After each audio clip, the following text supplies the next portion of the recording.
At the one-year mark of Russia's invasion of Ukraine, Vladimir Putin declared that Russia would be suspending participation in the New START nuclear arms reduction treaty with the U.S. As the treaty was seen as a key stabilizing force in the U.S.-Russian relations, it prompted questions like, could a few more moves in this direction dismantle the Cold War system of strategic arms control?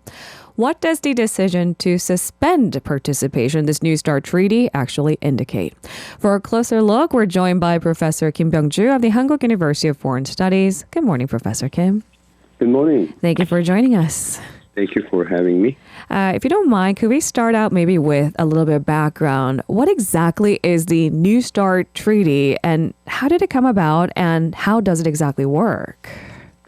United States and old Soviet Union they began cooperating on controlling nuclear weapons a long time ago. I think we trace back to almost 50 years, half century back, in terms of their efforts to control the growth of nuclear weapons, including warheads and all that.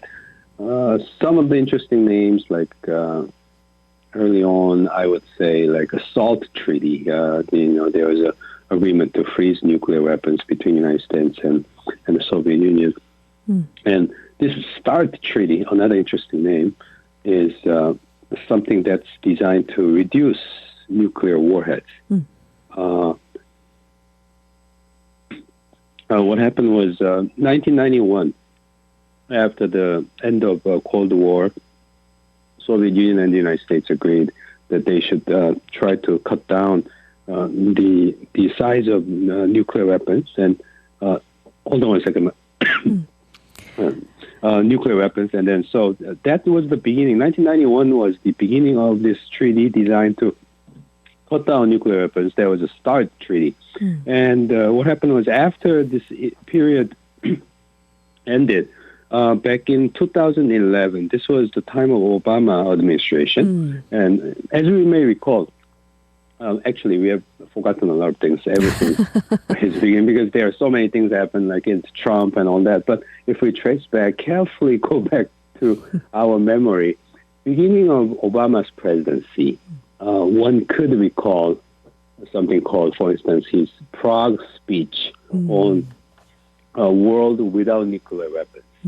And this Prague speech that he gave 2009, with that idea, the vision of the world without nuclear weapons, it sounds so old now, but that won him Nobel Peace Prize, if we recall.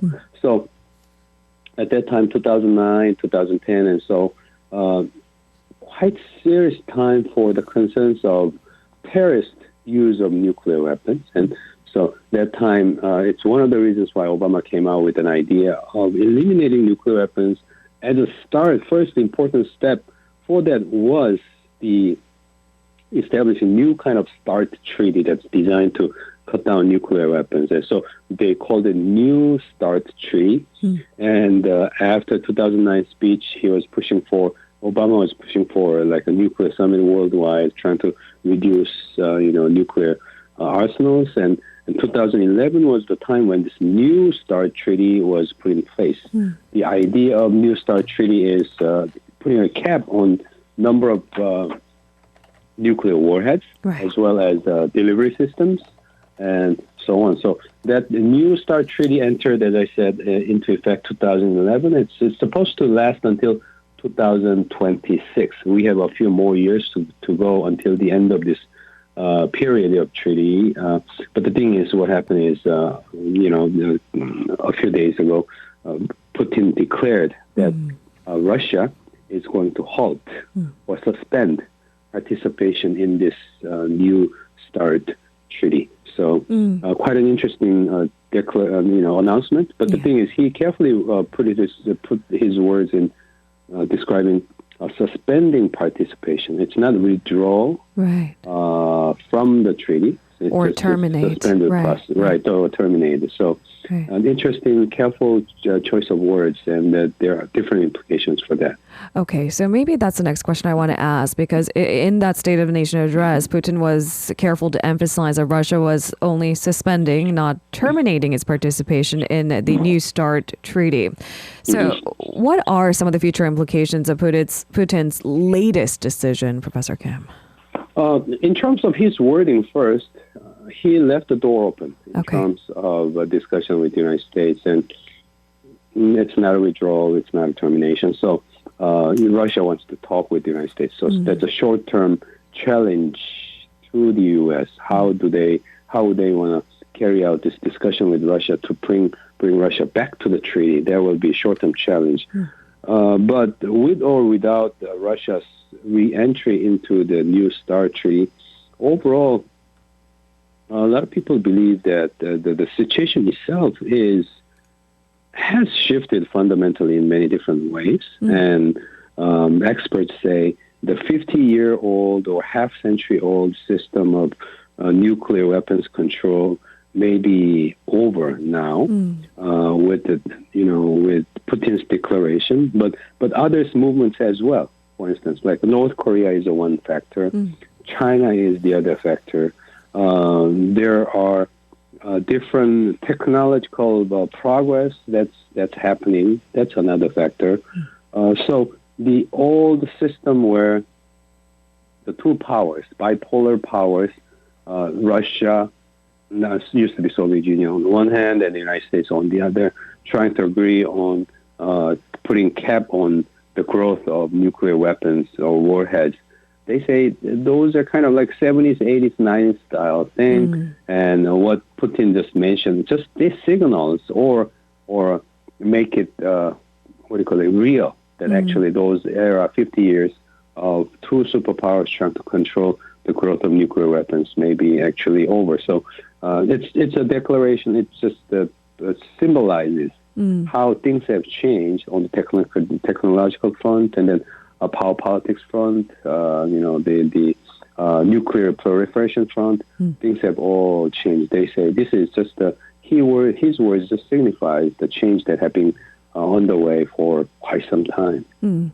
As you alluded to, China is an increasingly important player in this picture. What do we see in this new landscape of nuclear arms race with China's inclusion? That's a very important question these days. China in the picture of nuclear arms control, it's a very interesting picture. What we know for decades, of course, China acquired their nuclear weapons quite a while ago. Under Mao Zedong, they actually acquired their nuclear weapons. And since Mao Zedong's era until quite recently, I guess before Xi Jinping's time, China's main line in using or having nuclear weapons under its belt was that we are going to go with minimalist approach. What that means is that China side, they recognized at that time that nuclear weapons, you don't need thousands of them. All you need, their thinking went, all you need is just enough to maintain enough of retaliation power. They call it second strike power. So meaning that if any country attacks China first, we will use these nuclear weapons to deliver unacceptable level of damage to the other side. They call it collateral damage. And that's enough because it's so destructive. You don't need to go infinite number of nuclear warheads. So China has maintained a small, relatively speaking, in comparison with the United States and Russia, Soviet Union, they have maintained a relatively small size of arsenal for nuclear weapons as a deterrent power, right? Just to protect themselves. But that has changed. Now, important fact is analysts, observers now agree that in recent years, China has been taking actions to follow through their plan that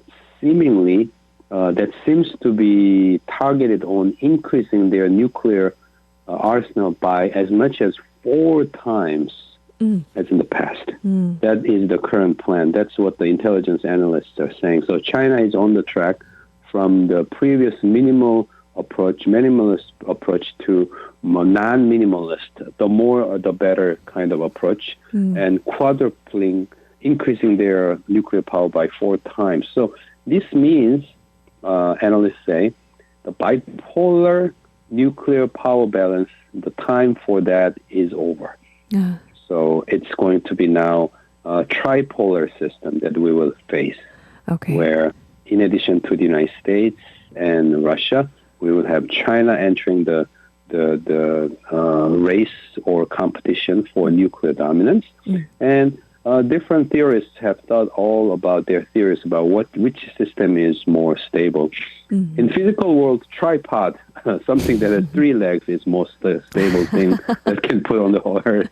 But in this kind of competition, tension-driven pictures, tripod is much more unstable than bilateral. Trilateral system is much more unstable than bilateral system, because in bilateral system, give and take, tit for tat.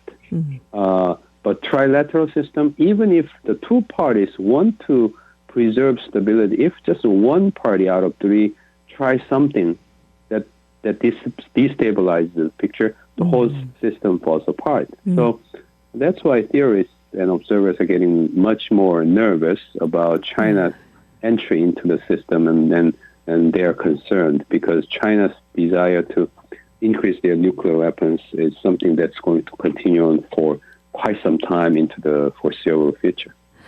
There are also new views challenging the so-called conventional belief that nuclear weapons means everything ultimate. What do these rather relatively new views then suggest? Yeah, this is something that changes the 50 years or half century old belief that you just mentioned, that nuclear weapons is the ultimate thing, and when it's used, everything ends right there. Right. Because of several different things. One of the things is the rise of conventional weapons power. Now, even South Korea included, many countries around the world have been developing conventional weapons and their power to a very, very destructive level. So they're saying the gap between conventional weapons on one hand, and then kind of like low-grade nuclear weapons, tactical weapons that can be used in the fields, battlefields, and so on. The gap may be narrowing. We have really powerful conventional bombs and rockets, missiles that could deliver, destructive power to the enemy side. So technological progress on the conventional weapons side is one.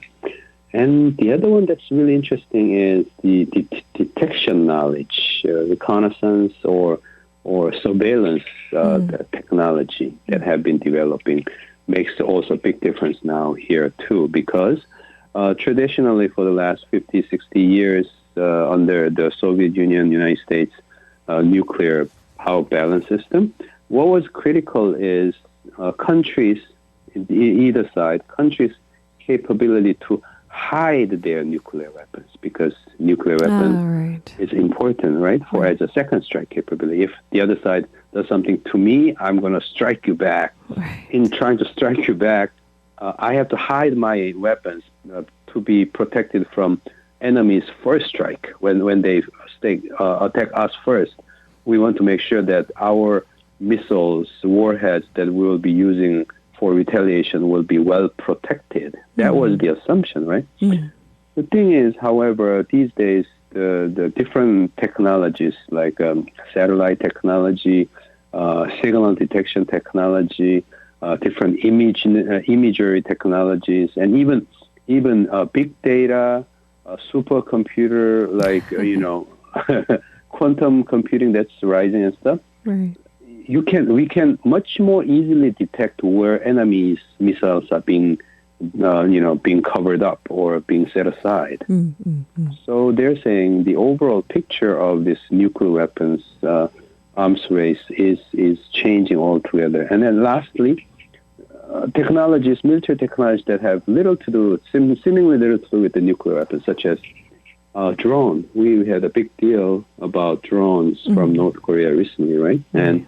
And nowadays, some of the things that keeps military analysts and defense analysts up at night is what they call drone swarms, like thousands of drones all flying in together in a low altitude, and each drone doing different things.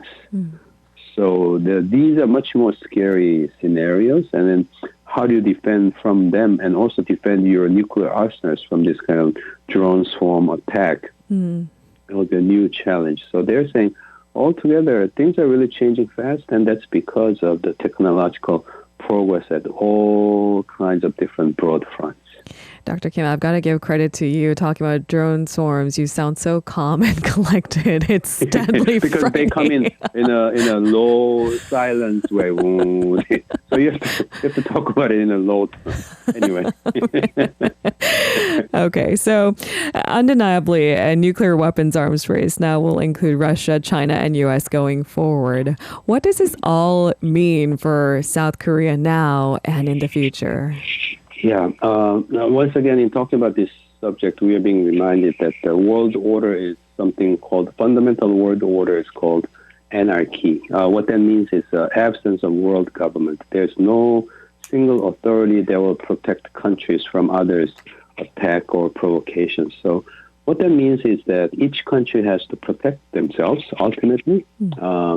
And so each country knows that they want to do all they can to protect themselves. But in doing so, in international relations literature, what we call security dilemma arises.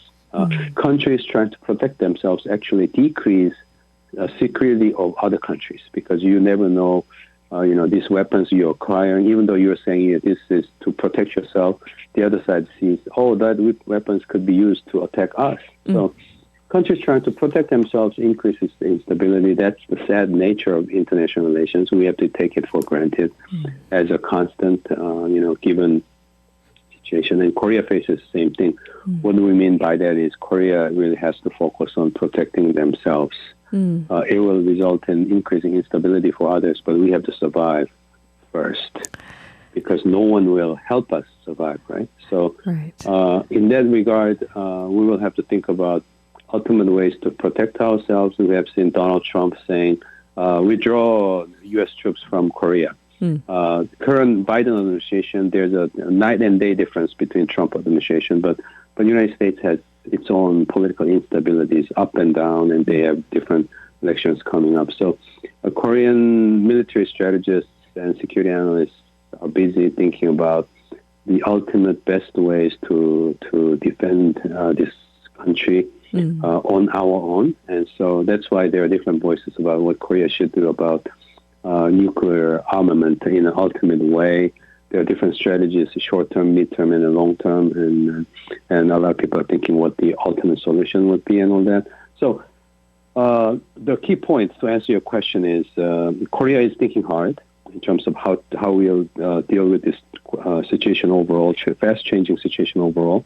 And Korea's focus is protecting itself. And in doing so, I guess the theorists and analysts are thinking hard on different options of nuclear weapons as well as non-nuclear weapons. We just talked about all this, high, fast-rising technologies that kind of changes the overall landscape of nuclear arms race altogether with different players like China joining in, all that. So South Korea is busy. Experts are busy in coming up with different ideas about defending this country on our own. I want to ask you questions about militarization of space, but that's one sector that, we've been increasingly talking about in the program too, and I can see how that is also a tiny signal of how, warfare and rise of conventional weapons is always changing as we speak. Thank you very much, Professor Kim. We appreciate the light humor too. Thank you, as always. Well, I'll come up with a better one next time. See you next week, Dr. Kim. Okay, take care. Bye-bye. If you're listening to our program using the podcast service, just a reminder that we do go live Monday through Friday, 7 a.m. Korea Standard Time. So tune in and help us make the show more informative by giving us your input. See you bright and early on Good Morning Seoul.